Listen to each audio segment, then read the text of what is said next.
வணக்கம் ஃப்ரெண்ட்ஸ். எம்ஜிஆர் அவர்கள் நடித்த இன்று போல் என்றும் வாழ்க என்ற திரைப்படத்தின் ஒரு பாடலுக்கு மெட்டு அமைக்கும் பணியில் ஈடுபட்டார் எம்.எஸ். விஸ்வநாதன் அவர்கள். அவர் அருகில் எம்ஜிஆர் அவர்களும் இயக்குனர் கே. சங்கர் அவர்களும் அமர்ந்திருந்தார்கள். அன்றைய தினம் எம்எஸ்வி அவர்கள் 5 டியூன்களை போட்டு காட்டினார். எம்ஜிஆர் அவர்களுக்கு எதுவும் பிடிக்கவில்லை. இப்படியாக 7 நாட்களில் 25 டியூன்களை எம்எஸ்வி அவர்கள் போட்டு காட்டியும் எம்ஜிஆர் அவர்களுக்கு திருப்தி ஏற்படவில்லை. எம்ஜிஆர் அவர்களிடம் ஒரு சென்டிமெண்ட் உண்டு. பாடல் அமையாமல் நாட்கள் தள்ளி போகும்போது அந்த பாடலின் ரெக்கார்டிங் எப்போது என்று அறிவித்து விடுவார்.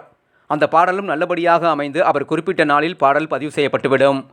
அதே பாணியில் இந்த பாடல் நாளை இரவு 7 மணி அளவில் பதிவு செய்யப்படும் என்று கூறினார் பொன்னச்செம்மல். பாடல் பதிவு செய்யப்படும் அன்றைய தினம் மாலை 4 மணி அளவில் எம்எஸ்வி அவர்கள் அமைத்த டியூனை ஓகே செய்தார் பொன்னச்செம்மல். பின்பு கவிஞர் முத்துலிங்கம் அந்த டியூனுக்கு ஏற்றார் போல பாடலை எழுதினார்.